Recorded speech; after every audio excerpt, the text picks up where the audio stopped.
Christ channel. I am Brother G, and I will be hosting y'all today on this piece of work message. Today we're going to talk about the prodigal son.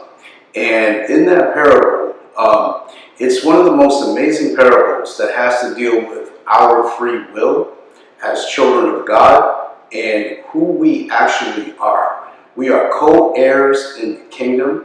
We are so many different things. And as co-heirs in the kingdom of heaven, with Jesus Christ as our high priest, we really need to be moving and operating in power. Okay? So I don't want this message to get too long and drawn out. We're going to go through the parable of the prodigal son.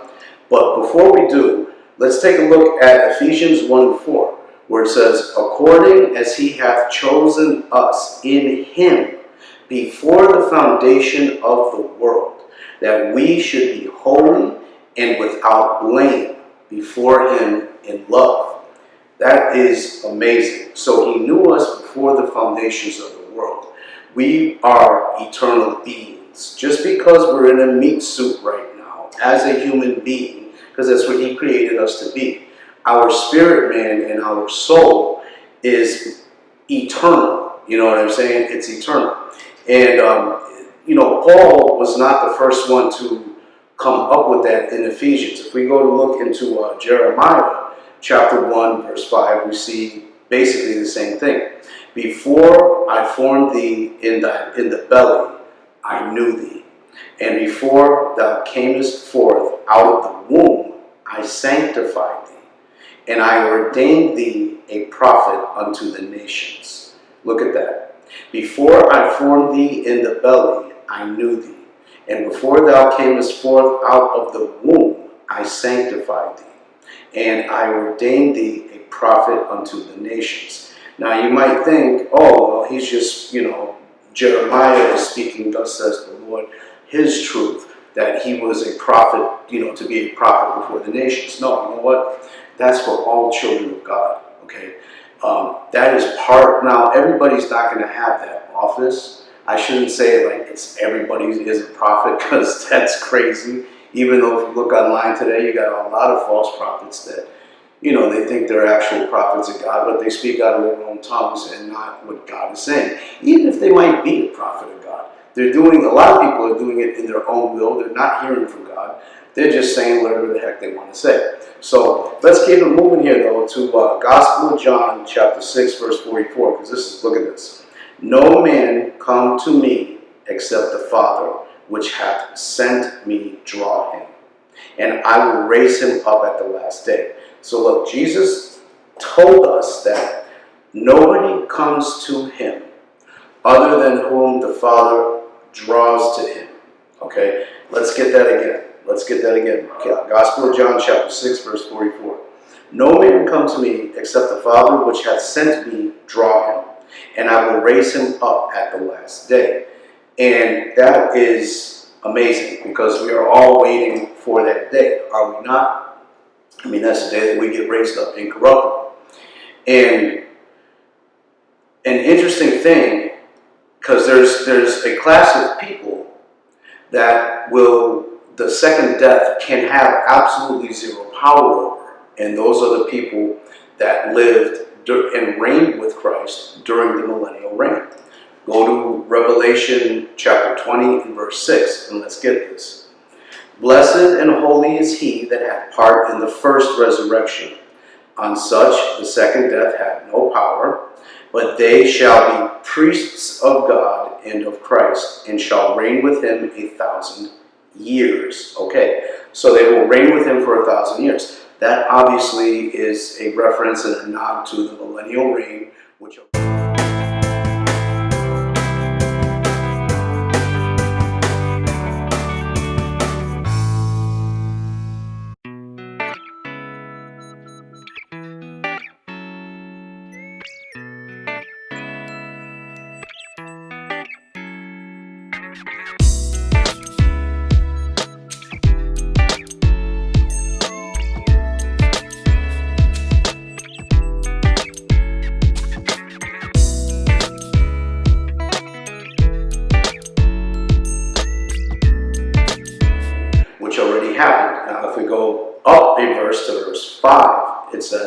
but the rest of the dead live not again until the 1,000 years were finished. This is the first resurrection. All right, but the rest of the dead live not again until the 1,000 years were finished. Well, the 1,000 years are finished, okay? We are in the little season right now. I will debate anybody about that, hands down, like about anything really. But like, that's the time we're in right now. People have no idea the timeline, real history, any of the stuff. The stuff with the Egyptian pyramids, what they just found underneath there.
First scientist finally made his way down the cylinder shaft all the way to the two chambers at the bottom, and what he discovered in his reporting back is not only going to blow your mind, it's going to change science as we know it forever. They were going to send an AI robot down the cylinder shaft, but a doctor, one of the archaeologists, Dr. Remy Demi, said, nope, send me, because there might be some complexities or sequencers that we have to navigate, and we need a human to be able to do it. And so they packed him plenty of food, they gave him a camelback and some prime energy drinks, and they sent him down. It took him about a week to get down, and he's saying that the stairs, the precision of the stairs, he doesn't know how ancient Egyptians had that technology, and he did say it spiraled down, but when he got down to the bottom chamber, he said one of them was full of a pool of a deep blue color, and there was a bunch of perfectly preserved bodies floating in it. He said you can even see the color of their irises, and there was a strong desire that he had to get in the water himself. He said it was super alluring, but he refused and fought it. But what happened next is crazy. If I told you the pyramids were just the rooftops and what lies beneath is the real secret? No, the real mystery is why they're suddenly telling us this. They're claiming a vast underground city exists beneath the pyramids, stretching kilometers under the Giza plateau. But here's the thing, nothing reaches the mainstream unless it's been greenlit. So ask yourself, why now? Because here's what they don't teach you. Advanced civilizations existed way before us. And I don't mean bow and arrows. I'm talking high-tech infrastructure, energy grids, and precision engineering. They've spent decades making sure that kind of info stays buried. Why? Because it breaks the illusion. Now, right when people are waking up, this discovery gets dropped. And remember how recently they were all in on UFOs and so-called alien sightings. It all ties together, building toward the next big reveal that ancient humans had help from something they'll call ancient visitors, that beings from the stars came down and handed us knowledge we couldn't have had on our own. But if you've been paying attention, you already know that's just the latest version of an old narrative. These so-called visitors, they've been described in every ancient culture, just under different names. Some called them spirits, others jinn, some fallen angels. Today, they're called greys, ETs, aliens. It's just the modern take on their deceptive branding. There was even a well-known occultist who made contact with one, called it Lamb. Looks just like your classic alien. And yeah, the place that contact happened, right inside the Great Pyramid. Coincidence? Probably not. Because this isn't just about history, it's about access. Access to knowledge we were never meant to have. Or at least not yet, so don't buy the shiny packaging. This isn't about aliens. It's about influence, control, and the long game. Because what's buried under the pyramids might not just rewrite history, it might expose the setup that's been waiting for you from the very beginning. 98% of our DNA was junk. That's because they were looking into the helix straight on like this. When you look at it down the top of the helix, we get sacred geometry. All right, this is all your Cymatic frequencies right here.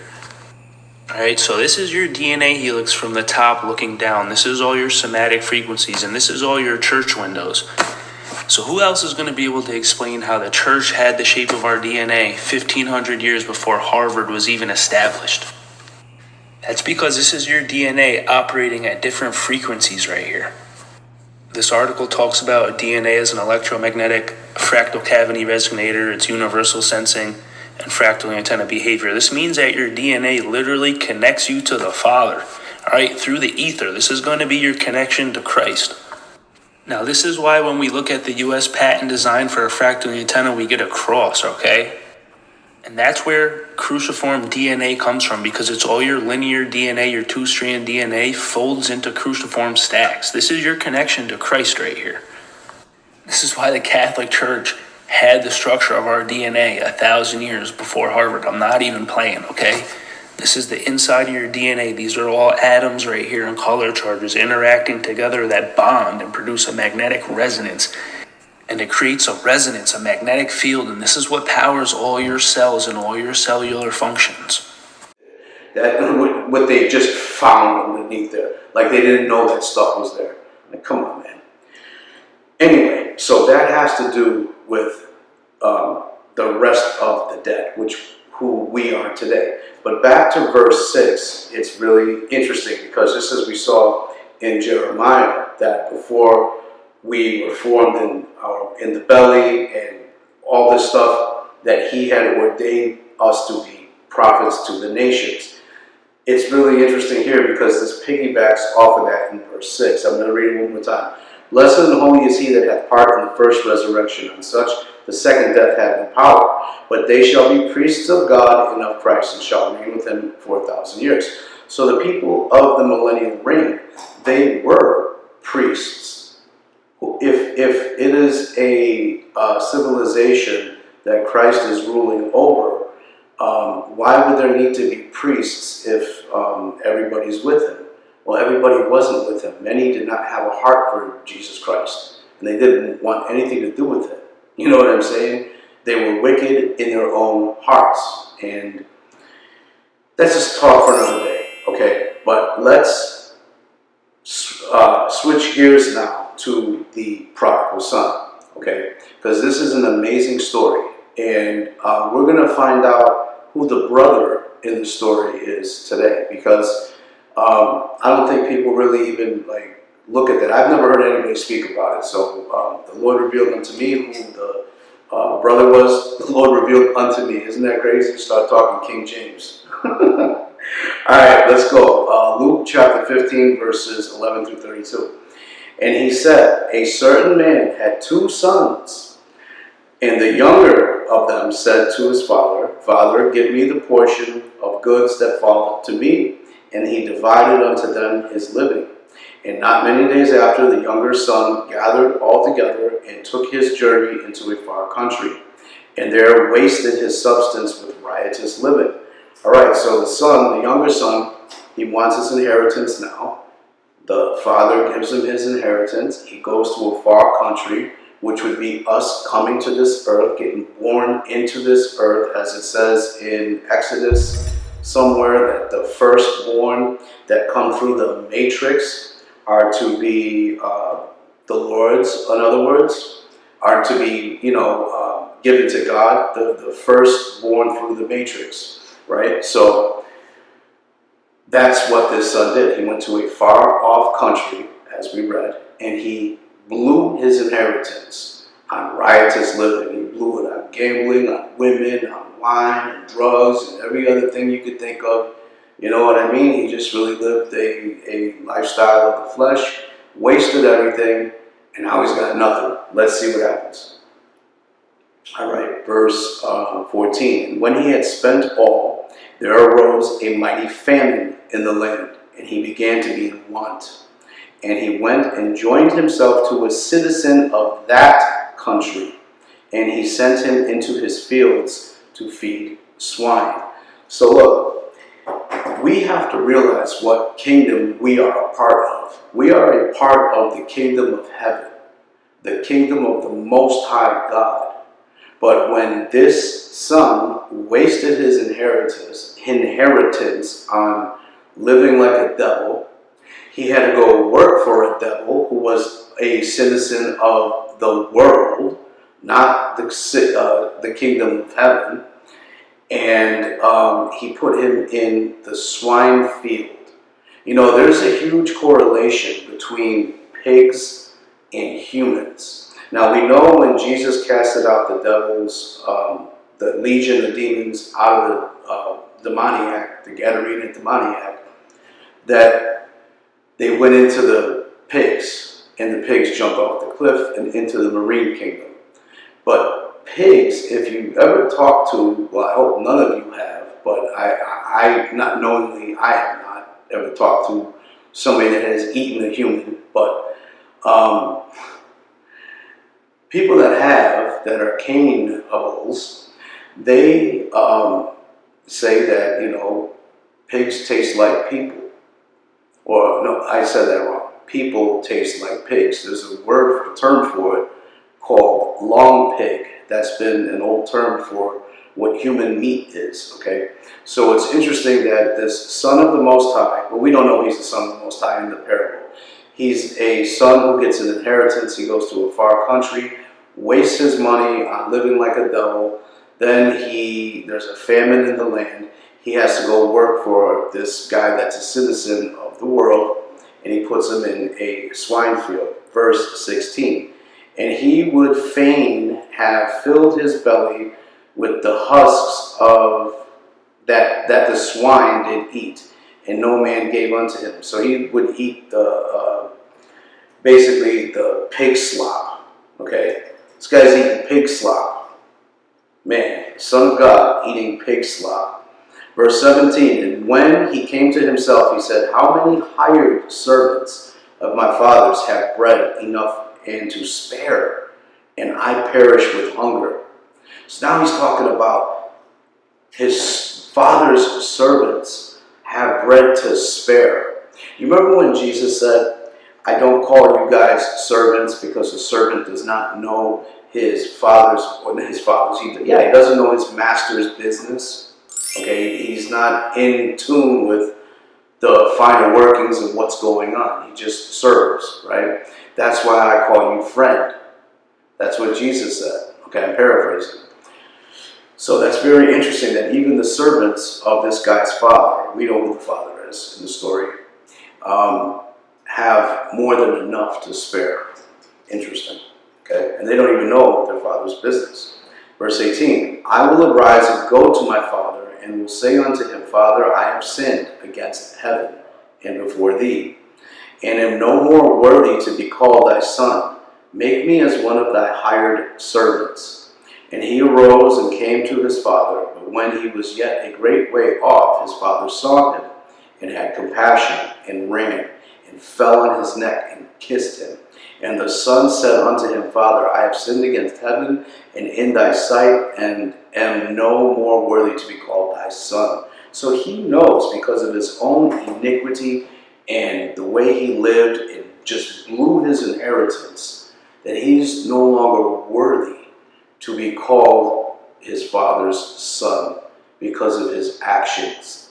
Do you see his free will to do what he wanted to with his inheritance? You see, this is a parable ultimately of, well, reconciliation, of course, but of free will, okay? Because a son, a child, they should have an inheritance from their parents, okay? Now, sure, there's plenty of times where there's nothing. That's not right. That's not the way it should be. There should be a legacy. Okay, there should be an inheritance for the children from the former generation, okay? And the way that this guy blew his inheritance, he knows he's not worthy to be called a son anymore. That's crazy, because isn't one of the commandments to obey one's father and mother, to obey their parents? The word says that those who obey their parents, they will prolong their life. They will have a long life, actually, is what it says. Interesting. All right.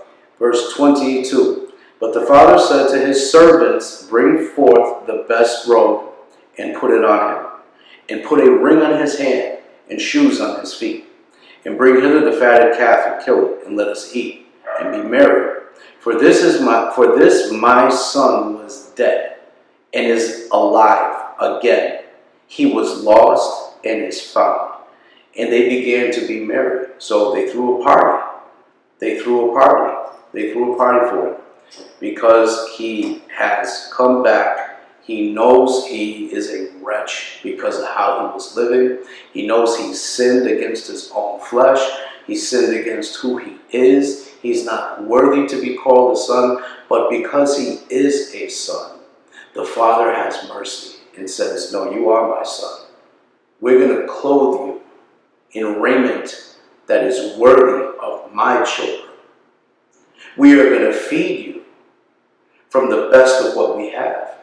Kill the fatted calf. We are all going to take part in this celebration that my son has returned. We're going to put a ring on your hand that shows my signet of who you are. You are part of me. Now let's see what the elder son has to say here. Verse 25. Now his elder son was in the field, and as he came and drew nigh to the house, he heard music and dancing. And he called one of the servants and asked what these things meant. And he said unto him, thy brother is come, and thy father hath killed the fatted calf, because he hath received him safe and sound. And he was angry and would not go in. Therefore came his father out and entreated him. And he answering said to his father, lo, these many years do I serve thee, neither transgressed I at any time thy commandment, and yet thou never gavest me a kid, that I might make merry with my friends. But as soon as this thy son was come, which hath devoured thy living with harlots, thou hast killed for him the fatted calf. And he said unto him, son, thou art ever with me, and all that I have is thine. It was meet that we should make merry and be glad, for this thy brother was dead, and is alive again, and was lost, and is found. Do you see that? Heaven rejoices when a child of God comes to the Heavenly Father, when they realize that they are in depravity, that they have sinned against not only who they are, their own nature, because at a certain point, sin no longer is fun. It becomes chains. The things that you think, or a person thinks, that renounce you from anybody watching this. I pray you are all saved and have a natural relationship with Jesus Christ, okay? And that he is your friend. And that he looks down on you with a smile. Not down on you, but he looks at you with a smile. He's pleased with you, in other words, okay? But heaven rejoices when a son or a daughter comes back home. Now, the elder son in here, who was always with the father, who served in the field. He's not a servant, he served in the field, but he's also a son. Do you know who that is? Those are the angels. That's the big brother in the story. Those are the angels, okay? Do you realize that we actually have power? Because we have angels that walk with us all the time. There are angels that are assigned to you. There's just angels that are assigned to everybody, okay? You have power to command the angels, okay? You do, all right? That's for another message. I've actually done a message on that somewhat, prayers of specificity. Go back to the Power of Prayer series that we have out, and you can look into that there. But this was the breaking down the prodigal son, the parable of the prodigal son. And just know that there's nothing that, if you have conviction, if you feel bad, if you are tired, if you are worn out, if you cannot take it one more day with the way that things are, guess what? All you have to do is surrender. Surrender, confess with your mouth, and believe it in your heart that Jesus Christ is Lord, that He is the Son of God, that He died for your sins. He rose on the third day. He ascended to the right hand of the Most High God and sits at His side. Jesus will enter your life. He will reveal Himself to you. He will show you who He is. You will feel the agape love of the Father, and you will know who you are. You will know that you are a son or a daughter of the Most High God. And it is time to come home now. Okay? It is time to get out of this world and come home and let heaven rejoice. I'm going to leave it at that. I love you guys. Please reach out if you need anything. And like always, we will see you all on the next one. Salute.